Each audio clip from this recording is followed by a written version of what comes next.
Okay, so welcome everybody. Good morning to the second lecture of this week. Today's lecture is titled Diseases of Affluence, and certainly we'll focus most of our time talking about how different socioeconomic factors that we talked about yesterday, how those impact chronic diseases. But we will, towards the end, also tie it back to some of the stuff that we were talking about yesterday related to COVID and taking a look at another case study. So that's what we've got planned. So a couple of weeks ago, we were talking about the epidemiologic transition and how chronic illnesses mostly impact those high-income nations that have gone through industrialization. And that has really resulted in these more prevalent chronic illnesses, something that we call diseases of affluence. Now, why are so many chronic diseases then more prevalent among lower income individuals in places like Canada and those other sort of industrialized nations? That's kind of what we'll be focusing on today. And so I kind of want you to keep that thought at the back of your head as we go through today's lecture.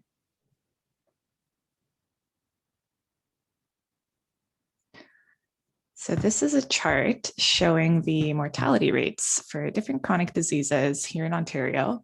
And it's showing it by the different causes, so by the different levels of deprivation. And we talked about deprivation yesterday. So deprivation being that sort of expanded way to look at poverty because it takes into account more socioeconomic factors. It doesn't just take into account income. So it's a more broad, more useful kind of measure of socioeconomic status. So what do you guys see as the pattern here that emerges? What is kind of noteworthy about what we're seeing with these different chronic illnesses?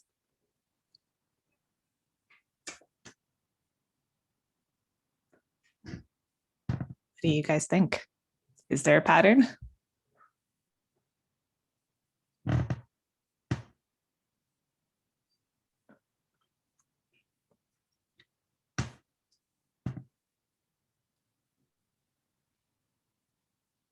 So Cassandra says the least deprived have the smallest amount of cases. So deaths increase as deprivation increases, says Esme. Yeah, so hopefully we all see that the mortality rate decreases as deprivation decreases. Yeah. So in other words, the more deprived you are, the more at risk you are, says Ember and Madison. Yeah, so hopefully this kind of shows this interesting pattern, and what's perhaps noteworthy is that it really is the same sort of relationship that you see across these different chronic illnesses. So that's kind of worth exploring for today. So what do we actually call this type of relationship? Well, it's called the social gradient of health. And it just sort of summarizes that on average, the health outcomes tend to be better among individuals in higher socioeconomic groups. This is particularly useful when we're talking about chronic illnesses, so diseases of affluence, right? That's why we call them affluence, because people who tend to be more affluent, have higher incomes, just tend to have better health outcomes. So this just sort of summarizes how those high impact individuals tend to have better health. And this is even though many of those high income individuals are living in high income nations. So you would expect perhaps that everybody should have a similar level of good health in nations that have high income. But as we see, it really does kind of stratify by the income status of you yourself, how you are in relation to those other people in a nation like Canada. So this is what we call the social gradient of health. And I think this does tie in a little bit yesterday with what we were talking about in respect to personal income compared to national income, and how it's important to kind of keep those two things separate because they do really have different impacts on health when we talk about it at a national scale versus at someone's personal income scale. So those are two different things. Now, when we're talking about chronic diseases or these diseases of affluence, we usually think of them as quite preventable. Many of the chronic disease risk factors are often called modifiable disease risk factors. So taking a look at this diagram, which of these factors do you guys think are modifiable? Which are ones that could be prevented or in some way influenced?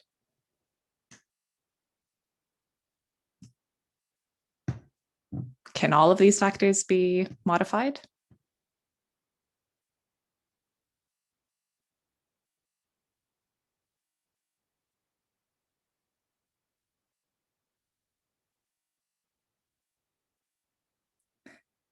Health behaviors can be easily modified. Okay, that's interesting, Esme. We will talk about health psychology in a couple of weeks, and I think we'll maybe start to feel a little bit differently about that. Reed says with good government policy, yes. Okay.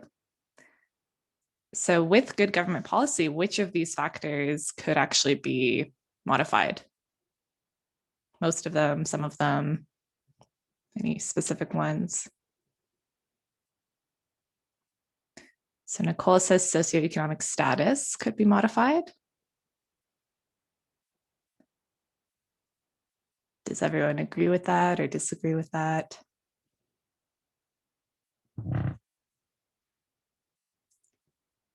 Madison says safety factors.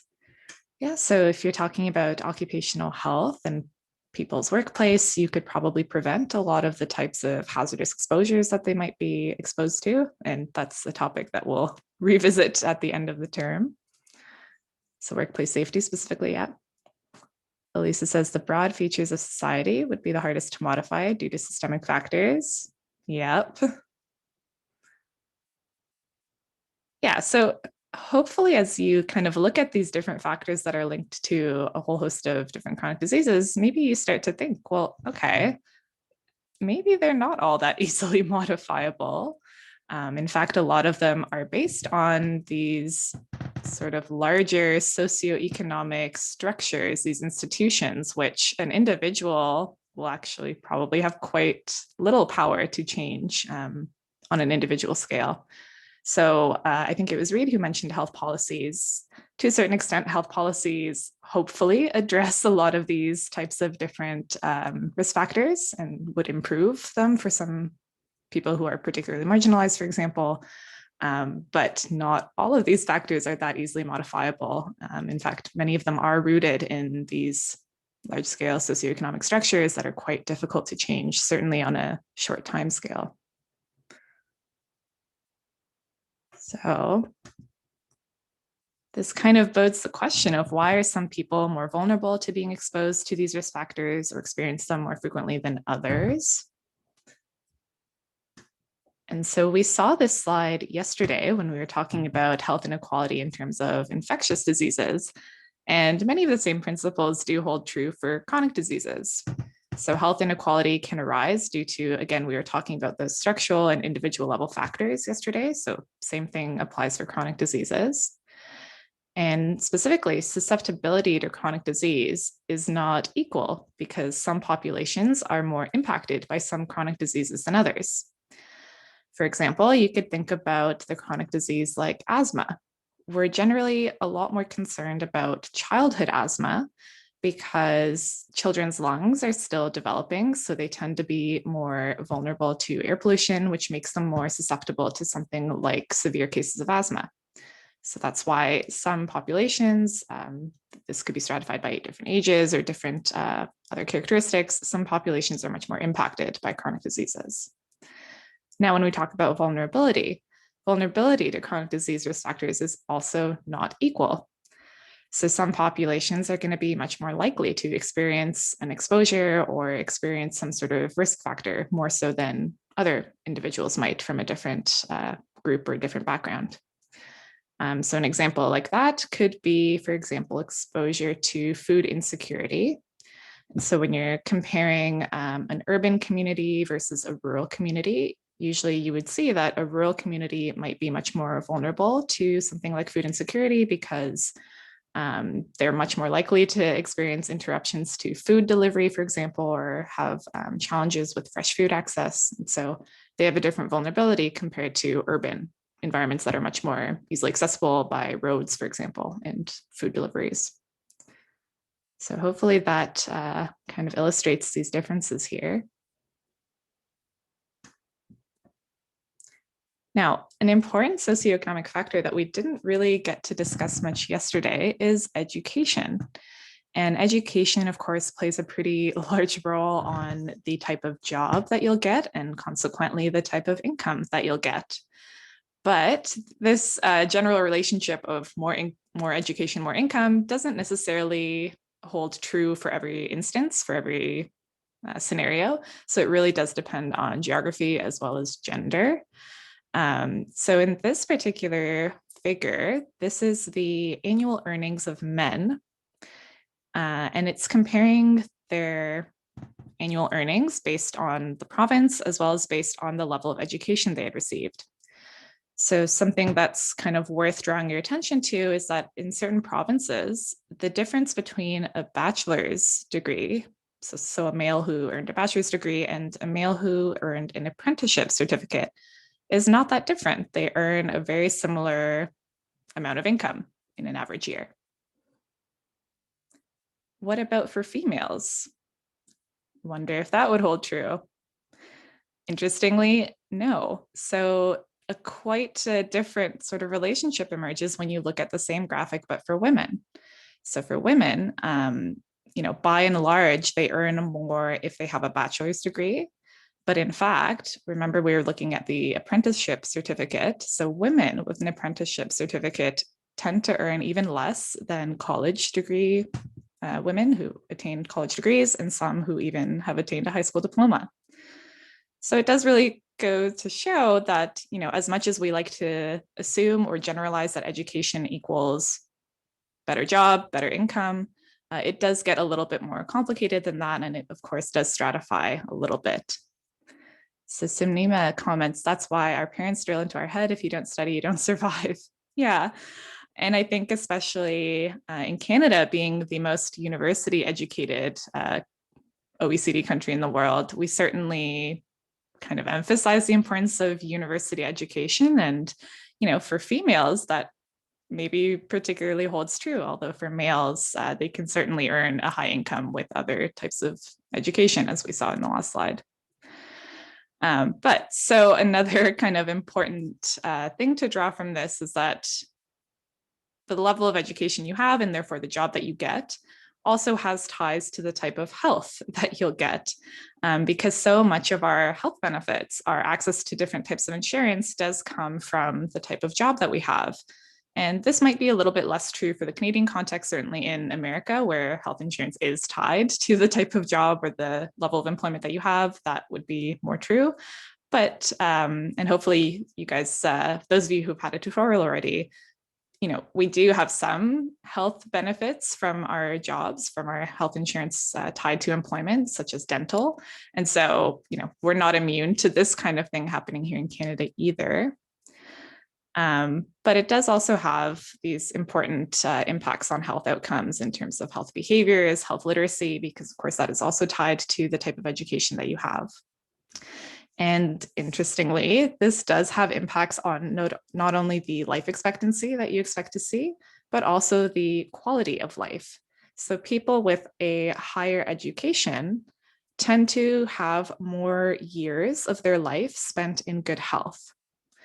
And this could be due to a number of factors. Certainly something like financial stress would be relevant to kind of think about here, but also just other exposures that they may have come to experience or come to be exposed to, other risk factors, which would lead them to experience fewer years of those good quality life years in good health. So that's some of the impacts of education on health.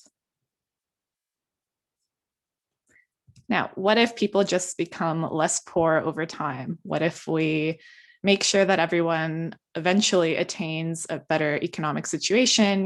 Will that solve all our health problems for those people that were maybe born in an unfortunate circumstance?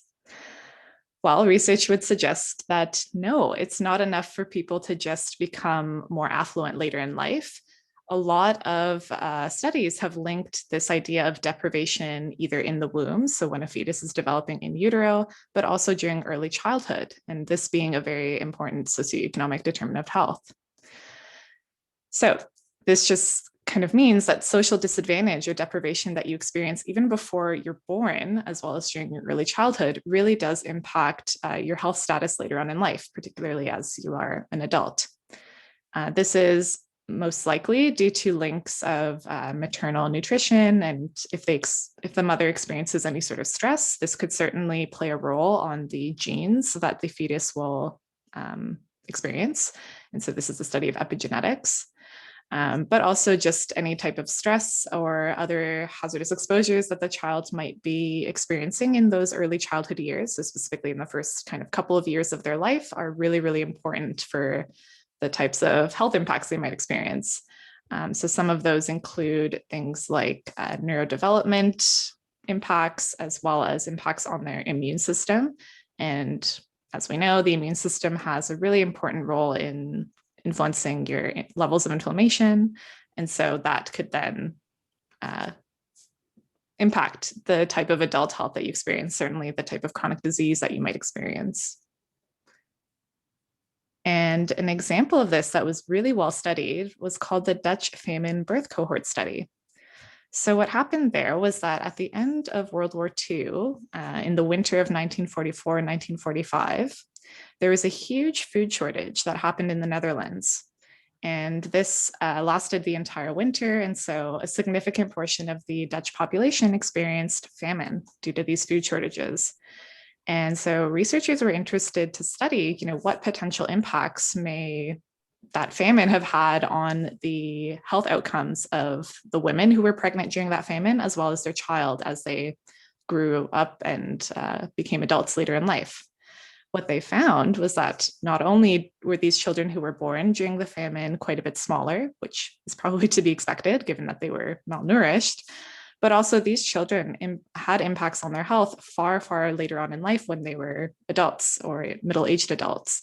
So they experienced increased risks of diabetes, they experienced increased risks of cardiovascular disease, obesity as well. So a whole host of sort of chronic illnesses that were tied to this deprivation that occurred earlier in their life. So that's why we put a lot of emphasis on early childhood development and really trying to tackle childhood poverty as well, and making sure that mothers are safely supported.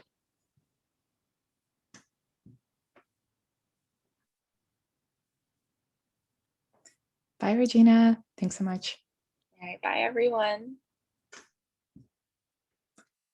Now, the next factor that we also haven't talked too much about is unemployment.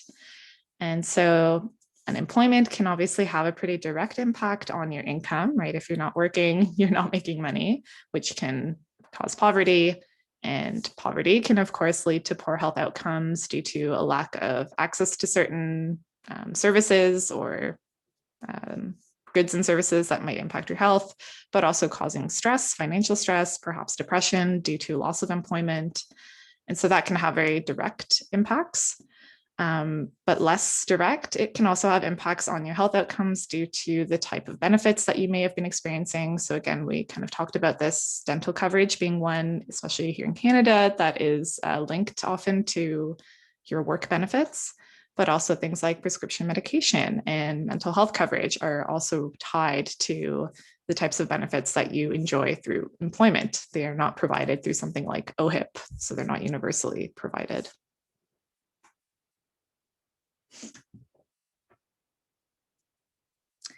And this was an interesting figure that I came across. So it's showing the percent of people who were employed and unemployed and what their health insurance status was. So whether it was public or private or uninsured. And this is specific to the US, so a little bit less relevant to the Canadian context. But what's interesting is that, it really does impact what type of insurance you have if you're unemployed. Most people are, of course, uninsured in the States, but also if you have private insurance, it does really impact your health insurance status if you're employed or unemployed in places like the States. Now, racism and health is also worth discussing for something like chronic illnesses. Certainly, health disparities that we talked about yesterday are important for infectious diseases, but also chronic. And so structural racism in healthcare settings can absolutely result in different types of health outcomes for people based on their ethnicity or based on their race. A lot of the times, structural racism can cause misdiagnoses in chronic diseases, as well as delayed treatments or just a failure to provide care to certain ethnicities. So this was a study that was done in the States. And what they found was that the percent of people, so this is non-Hispanic white versus non-Hispanic Black. So they were comparing white and Black without Hispanic ancestry. And what they found was that the proportion of those who had an illness that was undiagnosed, specifically for dementia, it was much higher among Black patients. So Black patients tended to be underdiagnosed for dementia. Now, this isn't, again, just something that happens in the States. We're not immune to racism in healthcare settings here in Canada.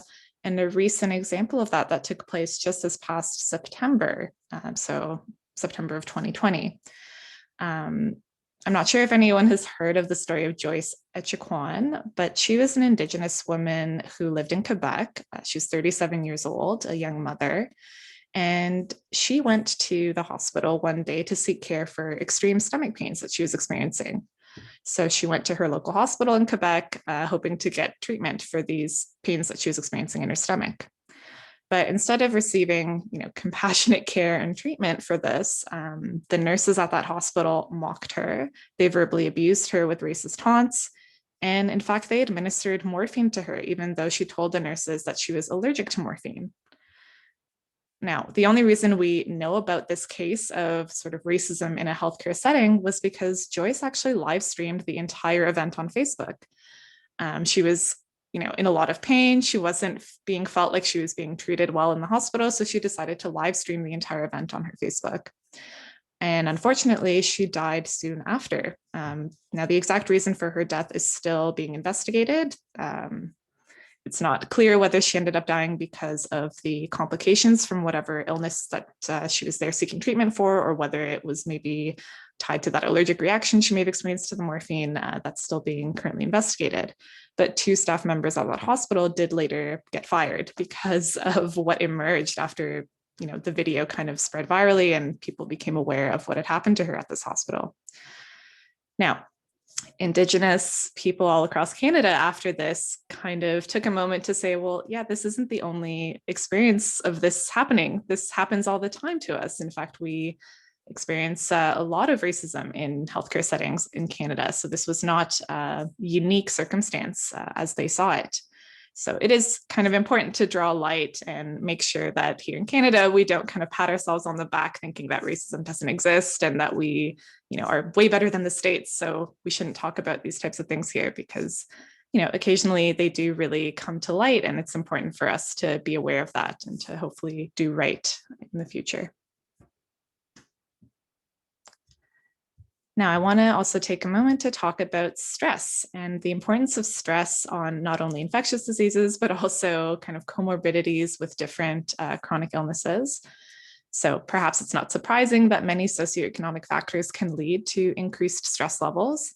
And stress is related to different hormones in your body. It can cause inflammation in your body. So stress is definitely not a good thing in terms of health outcomes.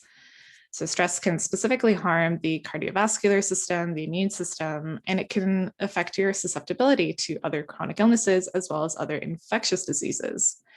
So I think a pretty well-known example of this that most of us are aware of now is that your risk of dying from COVID is significantly higher if you have experienced certain other chronic illnesses, so particularly among pneumonia. So any kind of pneumonia in the lungs would obviously impact your risk of death from COVID, but also things like diabetes, respiratory failure, and a host of other common chronic illnesses.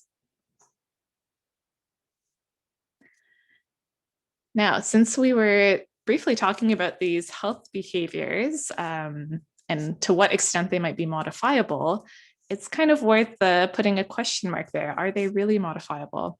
We often think of tobacco and alcohol use as something that we can prevent, something that can easily be stopped or adjusted. And so these are often called lifestyle factors of chronic diseases.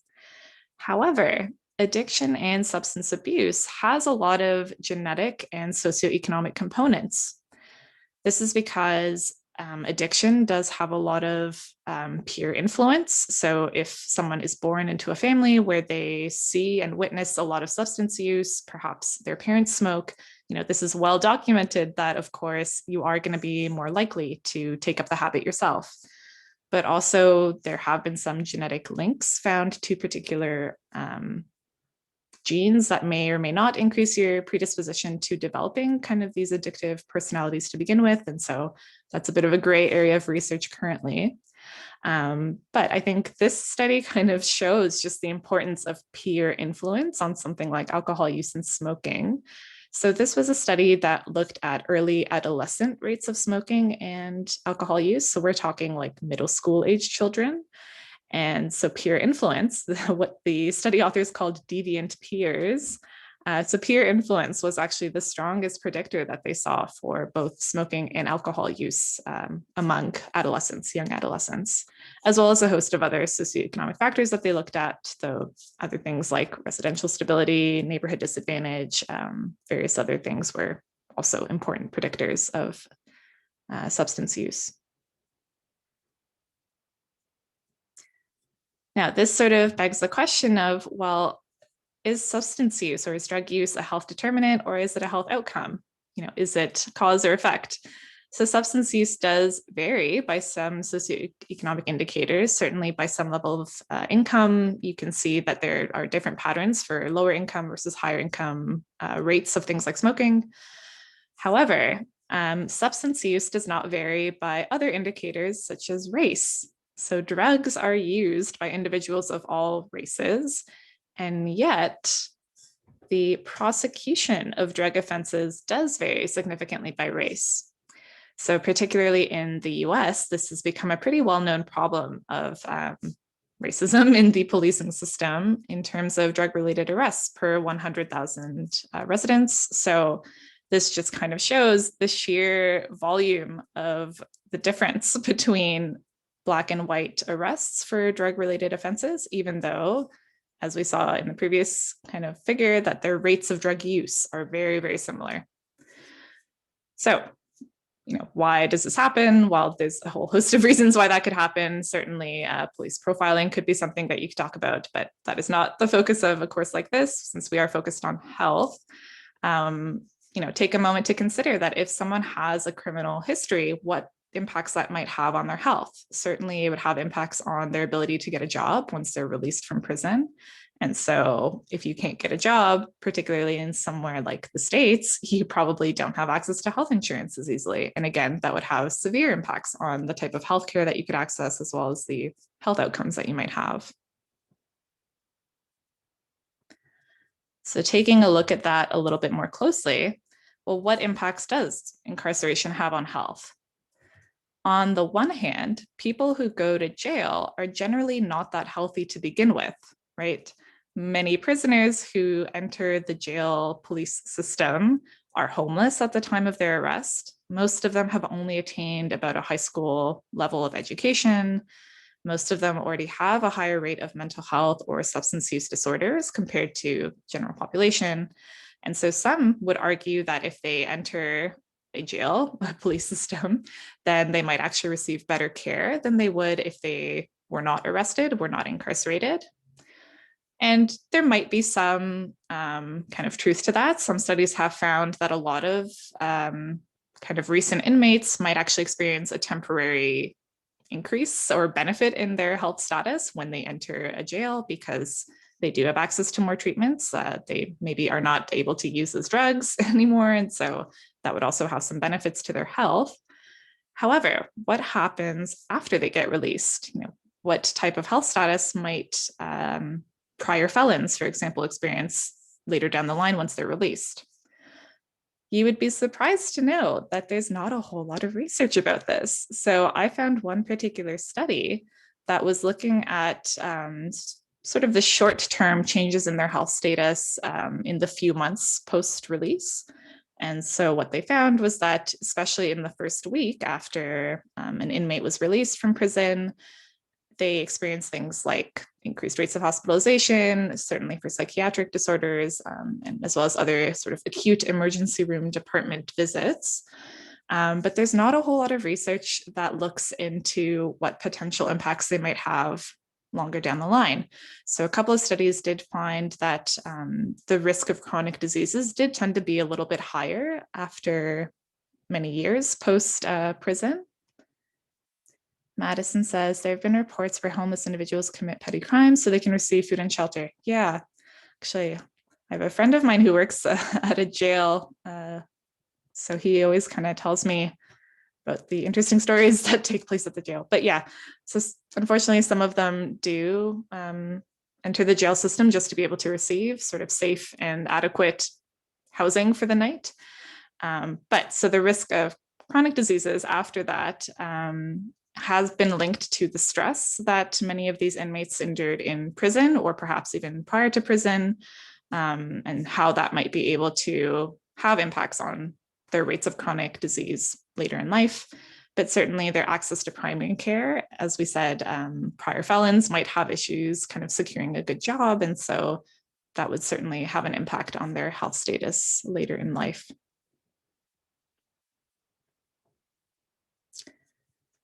So this brings us to an interesting case study that I wanted to highlight. And the reason I chose to focus on Brazil for this particular lecture was because I found that Brazil was in the top 10 nations of global income inequality. And, you know, Brazil being a fairly middle to high income country now, it's sort of interesting to see that such significant inequalities continue to exist or continue to operate in Brazil. And so I was kind of interested to see, well, what kind of impacts might that have on health? Certainly, Brazil has made some headlines during the COVID pandemic because of the high rates in certain parts of Brazil. And so it's worth kind of taking a closer look to see what's going on in Brazil. And if anyone has traveled to Brazil or knows more about Brazil, you know, feel free to chime in. I spoke to a friend of mine who lives in Brazil to try to do some background information or background research for this lecture, but I'm also kind of learning about these things as well. So where is the wealth located in Brazil, and just how unequal is it? Well, to put this into context, Brazil's 6 richest men have the same wealth as the poorest 50% of the population. So 6 men own half of the wealth of the country. Now, maybe that's not that uncommon. You know, places like the US also have extreme wealth inequalities, places like Russia, you know, that's not necessarily that special. But what's interesting is that there are certain regional divides in these inequalities. So Sao Paulo, which is kind of the financial hub of Brazil, is located here in this state. And unsurprisingly, the GDP per capita is very high. The highest GDP per capita is located in Brasilia, which is sort of like the equivalent of Washington, D.C. So they have like a little state around their capital. And so you see the highest income reported there. Now, the numbers here that I've added represent the average life expectancy per region. And so unsurprisingly, perhaps, the highest life expectancy in the country is in their capital city district, Brasilia. So where the highest incomes are. The lowest occurs here in this state up in the north, so quite a bit lower. And some of these other states also, the lower income sort of states, had fairly low compared to the high life expectancy. Now, what about something like race? We've talked about race being an important kind of socioeconomic factor related to incomes and health. So let's take a look at that. Well, the average weekly earnings when you compare white compared to Black or mixed race ethnicities.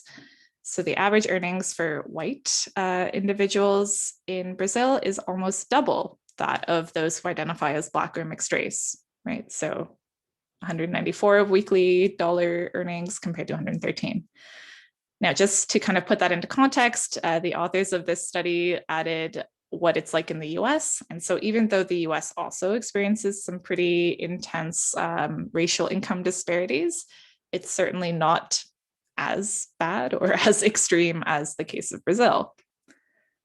What about something like gender? We haven't talked a lot about gender in our conversations about socioeconomic determinants of health yet. So what kind of factors might that have on income and income inequalities? So this is an interesting study I found that was looking at the share of the wife's earnings, right? So in a typical household, certainly a heterosexual couple household, the wife and the husband earn a combined income that creates their household income, their household earnings. And so what these study authors found was that the proportion of the pay from a household that the wife had was almost always less than half. So these bars just represent frequencies. So how many women in the study made more than, let's say, 50% of the household income. So you see a very, very intense drop off when you get to more than half. So what does that mean? It just means that typically in married couples in Brazil, the wife earns less than half of the household. So she earns less than the husband's amount of earnings. Now, again, you might think, okay, that's probably pretty common everywhere around the world. But in fact, what they found in this particular study was that it wasn't just wives who had had children. In fact, unmarried couples also saw this relationship. So it wasn't just because of maybe the wife having to take time off work to raise children and then making less money in the household because of, taking time from advancing in her career in order to raise children. So this relationship was even for those wives who never had children. So what they think is that in Brazil, there's sort of this socio-cultural impact where wives are kind of expected to adjust their career aspirations to make sure that they don't make more money than their husbands. So this is what the authors kind of hypothesize, that this is why this relationship might exist there.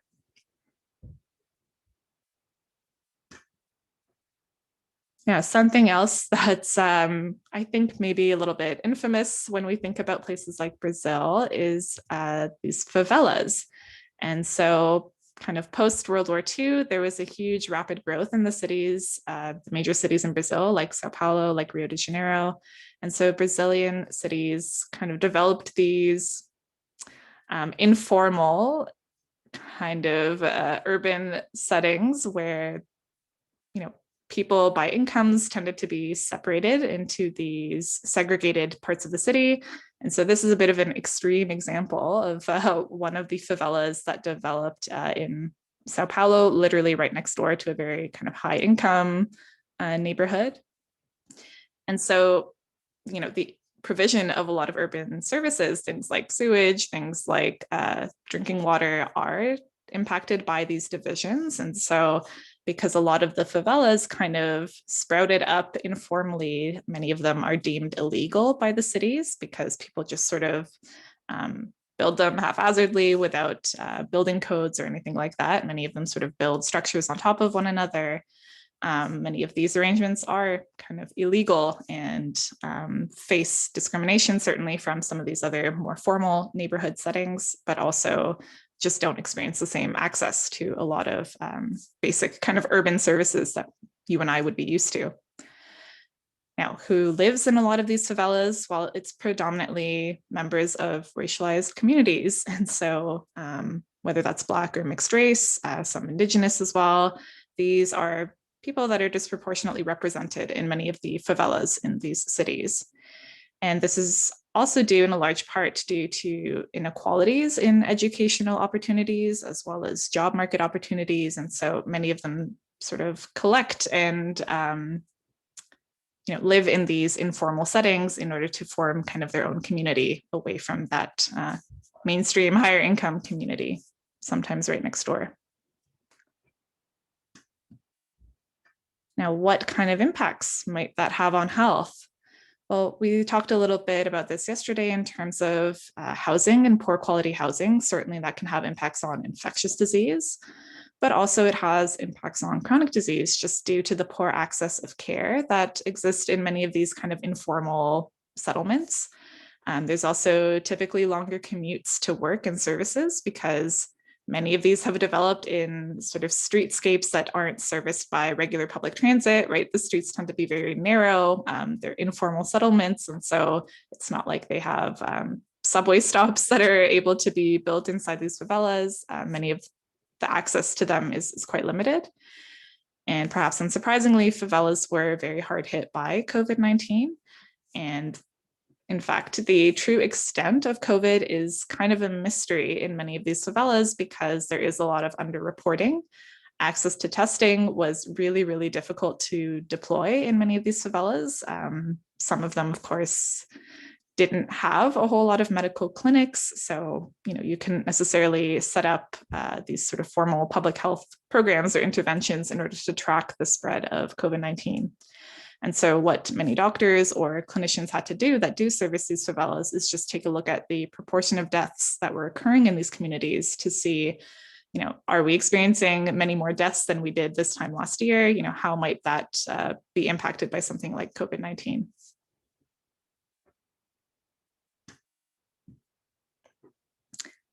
So taking a step away from these urban communities, how did COVID-19 impact other regions in Brazil?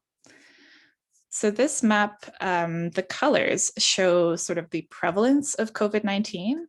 And so perhaps unsurprisingly, the prevalence of COVID was a little bit lower in some of these more kind of industrialized, I want to say, more urban states along the coast where many of the higher socioeconomic individuals live. But also, what's worth noting is this state here. So the number represents the ranking of the level of mortality that occurred during to COVID. So the color represents prevalence, but the number here represents mortality. And so the highest number of deaths occurred in this particular state. Why is that significant? Well, this state is called Amazonas, and there's a very large population of indigenous people that live in this particular state. Now, why was the mortality so much higher in this particular state of Brazil? It's because of how remote it is. So access to healthcare is still a really, really big issue in many of the sort of far Western states where indigenous populations are more common. And so these indigenous communities were particularly hard hit by COVID, not only because they tend to have poor housing quality, larger households, but also just because of the poor access to healthcare services, as well as things like inadequate roads. And so this made it really, really hard to bring in supplies during the pandemic. Just last month, this region experienced a huge shortage of oxygen supply. And so that no doubt also had impacts on something like treatments for COVID-19 and the level of mortality that may have occurred.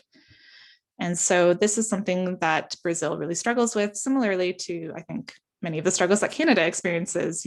How do you provide adequate care and treatment for places that are maybe very remote, very rural, that are not easily accessible compared to, large swaths of the population that do live in more kind of accessible urban communities. So certainly this problem is not unique to Brazil. Now, it's worth talking about this idea of race in Brazil. So prior to Brazil being a Portuguese colony, we're talking some 400 years ago, Brazil was mostly home to indigenous people. In fact, experts estimate that there were probably about 2 million indigenous individuals who were living in what is now considered Brazil. Once the Portuguese came in, they brought with them about 4 million slaves from Africa. So that brought in a significant proportion of people of African descent. However, by the time slavery ended, so we're talking the late 1800s, Brazil's population was still majority Black, about 2/3 of them identified as Black, whereas only about a quarter were white, so of European descent. And the remaining small proportion was indigenous, the indigenous communities that remained on the land in Brazil. But unlike America, racial diversity was treated a little bit differently in Brazil. It was a little bit more accepted. In fact, communities were not as segregated, and this resulted in a huge population of mixed race people.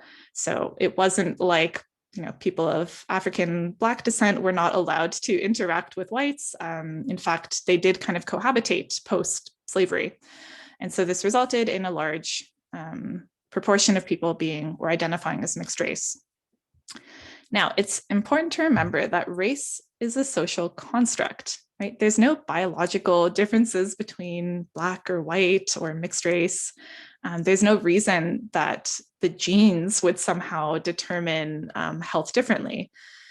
What's instead going on is that income inequalities from racial social class systems are what tend to persist and what tend to result in the health disparities that we see when we take a look at health by race or by ethnicity. So these health disparities actually reflect inequalities in things like educational and employment opportunities, because the social structures might still be considered racist, but the determinants of health are not actually determined by race, right? There's no biological differences. So why am I kind of going through all of this? Well, racial inequalities do still have an impact, right? There's differences in income, there's differences in educational attainment, and so that would certainly have impacts on the health outcomes of people in Brazil. An example of this, again, related to COVID. So after categories of age, right, we know that older age individuals are more at risk of suffering mortality from COVID.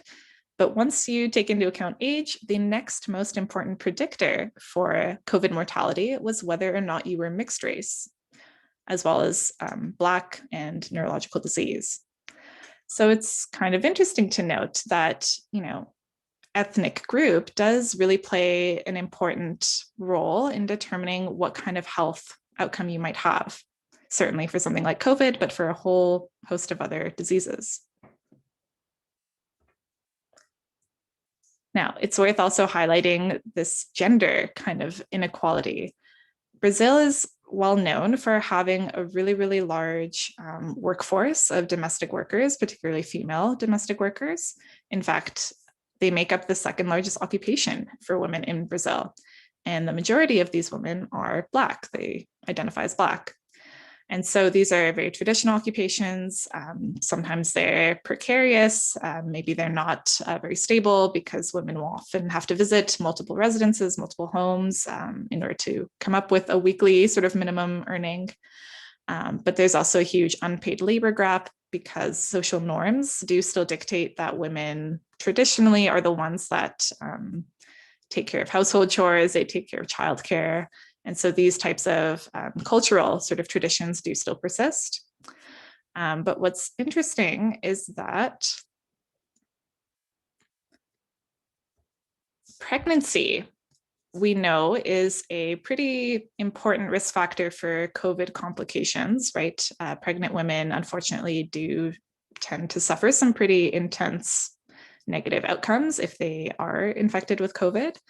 And so this study found that the odds of dying were about half in the white pregnant women compared to Black or mixed race pregnant women. Now, why is that? The study authors hypothesized that a lot of that has to do with potential exposures that women were experiencing in their line of work. So compared to white pregnant women, many of the Black or mixed race pregnant women were still working. Many of them were working as domestic workers. So they were visiting different homes.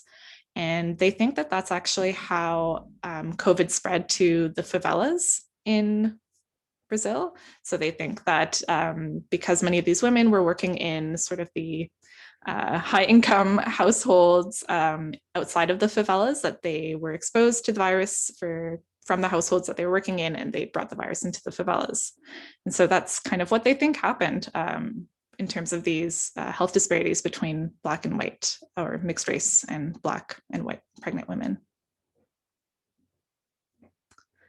Now, it's worth noting that the death rate also did have a difference between public and private hospitals. So unlike here in Canada, Brazil has a healthcare system that operates in both the public and private sphere. And so mortality was significantly higher in public hospitals. Again, those are people who would maybe not have access to health insurance that would be able to pay for private hospitals. Now, I do want to say just quickly before we wrap up that as much as this was kind of doom and gloom, things have improved over time in Brazil, especially in the last sort of 20 years, the last couple of decades. The government did introduce some programs, something called the Bolsa Familia scheme, which did offer financial supports to many of the poorest kind of members of society in Brazil. And so this did have some positive impacts in terms of raising the incomes in many regions of Brazil. Certainly you could see the dark shaded areas were areas with lower incomes, and so there's few of them now in Brazil.